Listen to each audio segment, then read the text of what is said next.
Now a look at 5 things to know as you start your election day. Voting in the majority of Maine towns will begin in just a few minutes, but in communities like here in Buxton, the voter turnout has already been strong since 6 a.m. Now the town clerk here tells me that this type of early morning turnout is very common during presidential elections. Remember, polls in most towns closed at 8. That's also the deadline when you need to return your absentee ballot. If you haven't done so already, you can do that. Return that ballot to your local clerk. Now, clerks I spoke with tell me voters should expect to take more time than usual to fill out their ballots this year with all the races and ballot questions. And don't forget, you can register to vote at your polling place today. News Center Maine will have coverage throughout Election Day and throughout the evening and early tomorrow morning.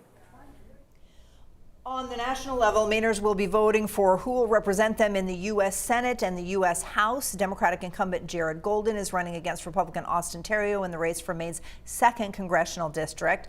That race is likely to be Maine's tightest. For Maine's 1st congressional district, Democrat incumbent Shelley Pingree is facing off against opponents Ethan Alcorn, who is an independent, and Ron Russell, who is a Republican. And for the U.S. Senate, independent incumbent Angus King is running against 3 challengers: independent Jason Cherry, Democrat David Costello, Republican Demi Kazunas. King, a former Maine governor, has held the Senate seat since 2013.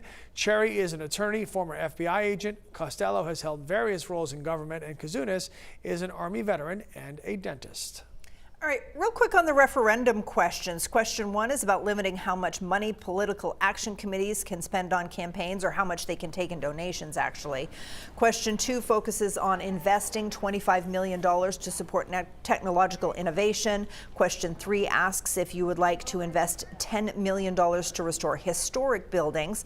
Question 4 is about investing money into trail systems around the state. And question 5 asks if you would like to change the state flag back to the original pine tree flag. The first votes have been counted in the 2024 election, and in this town it is a tie.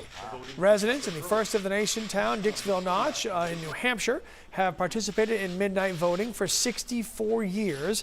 They have been the first people to cast ballots in 16 presidential elections. This year, the 6 voters cast their ballots just after midnight. 3 went for Kamala Harris, 3 for Donald Trump. So that doesn't tell the story. That kind of tells the story, I think, Yeah. and it may very well tell the story The divide nationwide. across the country. Yeah.